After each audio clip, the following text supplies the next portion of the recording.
आशियानों को डूबने से बचा ले। या अल्लाह बच्चों को बेघर होने से बचा ले। या करके घर को बनाया मेरे मौला, इस घर को टूट। अस्सलामु अलैकुम वरहमतुल्लाहि वबरकातुहू। मुहतरम नाज़रीन, मेरे प्यारे भाइयों और दोस्तों, आज मुस्लिम ख़वातीन एक बार फिर सड़कों पर आ गई हैं। उनके आहो बुका को कोई सुनने वाला नहीं है। उनके घरों को तोड़ने का हुक्म सादिर हो गया है। मस्जिदें भी गिरा दी जाएंगी, मंदिर भी तोड़ दिए जाएंगे, गुरुद्वारे भी ढा दिए जाएंगे। ये बात उत्तराखंड के नैनीताल ज़िला के मशहूर और तारीख़ी अहमियत के हामिल कस्बे हल्द्वानी की है।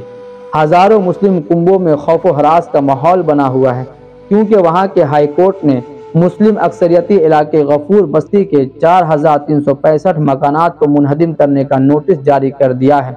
इस इलाके में 95% मुसलमान और 5% बरादरान वतन हैं। 20 मस्जिदें हैं, 9 मंदिर और कई कम्युनिटी सेंटर और मुतअद्दिद स्कूल भी हैं। आलीशान मकानात और बंगले भी हैं। हाई कोर्ट के हुक्म पर उन्हें मुनहदिम करने के लिए निशानात लगा दिए गए हैं। हालांकि ये लोग तकरीबन 80 बरस से आबाद हैं। आज उन पर जुल्म का पहाड़ टूट पड़ा है। परेशान हाल हैं। सख्त सर्दी के मौसम में एहतजाज कर रहे हैं, अपना हक मांग रहे हैं। जो लोग घर बसाने की बात कर रहे थे, आज वो घर उजाड़ने पर तुले हुए हैं। मीडिया वालों ने भी खूब पानी चढ़ाया है। हर न्यूज़ चैनलों पर नेगेटिव बात कर रहे हैं। हकबाज से कोई वास्ता नहीं है। ऐसा महसूस होता है कि घर उजाड़ने और मुसलमानों को बेघर करने का प्री प्लान है। अगर वहाँ बुलडोजर चलती है तो 50,000 लोग सड़कों पर आ जाएंगे। ऐसा लगता है कि इंसानियत और मानवता खत्म हो गया।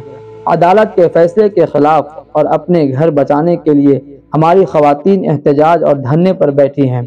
जब सारे दरवाजे बंद हो जाते हैं तो सिर्फ एक ही दरवाज़ा खुला रहता है, मदद और नुसरत की। वो खुदा का दरवाज़ा है। लोग रो रो कर दुआएं मांग रहे हैं, अल्लाह उनकी मदद करे। फ़िलहाल मुकदमा सुप्रीम कोर्ट में दाखिल है, फैसला अभी बाकी है। तमाम हजरात से मुअद्दिबाना गुजारिश है कि हल्द्वानी वालों के लिए आसानी की दुआएं करें, अल्लाह उनके रास्ता हमवार करें। मेरी बातों से कुछ सबक हासिल हुआ तो दोस्तों को ज़रूर शेयर करें। कुछ एतराज़ हो तो कमेंट करें। फ़ी अमानिल्लाह।